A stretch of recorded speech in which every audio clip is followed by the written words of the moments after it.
What we're going to do is start off, we're going to do some of the heavier science in the morning. So we're going to start off talking about the brain in the morning, and we'll talk about what I call the habit brain. Some of you might have other nicknames for it if you've heard about different parts of the brain. And I'm going to talk about how our habit brain contributes to things like fear and anxiety. And then we're going to talk about how other parts of the brain can help overcome that fear and anxiety. And then we'll talk about how the habit brain deals with things like addiction and cravings for things. And again, how to overcome the habit brain as it generates sort of addictive impulses and cravings.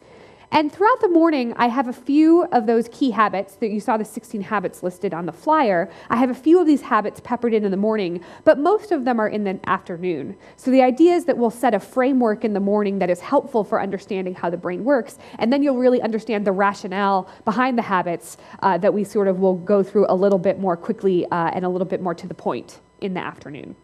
So I hope you've had your coffee this morning. What we'll start with is understanding fear-based habits. So what are the different behaviors, what are the different actions that we do that are based on fear or responding to things in the environment that are threatening, and how our brain processes that fear.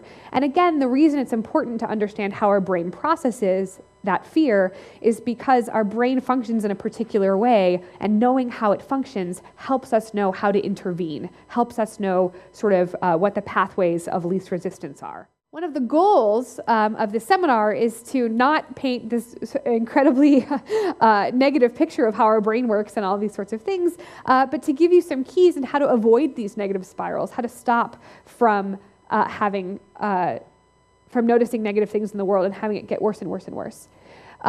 So there's one more aspect of these downward negative spirals, and that has to do with the way that we pay attention to things in the world. So I mentioned earlier that one of the other things negative emotion can do is narrow in our attention on something, which again in the short term is great. If you hear a loud, startling noise, you want to say, what is that, and orient your attention that way. But when you narrow in your attention on the cause of negative emotions, you sometimes then become blind to other things in the world, and then you notice even more things about the world that are negative, and then you feel even worse, which narrows your attention even more, which makes you pick up on other things in the world that are negative. So there's another sort of negative threat and stress appraisal and attentional spiral that happens even internally, where you just sort of become even more and more biased towards negative information, and then spin down that rabbit hole as well. So how do we break out of these spirals? How do we use these other parts of our brain to put the brakes on this negative emotional system, and then aside from just putting on the brakes, create new habits and retrain the brain to do other things instead? So a really important sort of concept that I'll talk about several times today is the idea that we have some amount of top-down control in our brain. So top-down control, I like to call it that because it describes spatially, literally what happens in the brain, that there are these emotion generation parts of the brain that I presented to you in cartoon form earlier, and the cartoon form versions of the brain that help you get out of these negative spirals are these ones in blue.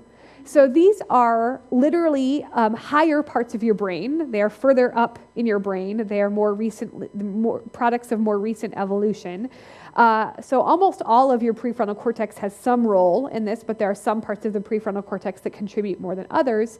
And these blue top-down control or regulation type regions are the parts of our brain that allow us to regulate or modulate or control parts of the brain like the amygdala, and then gain more control over all of these outputs. And so we can put the brakes on our emotion experience.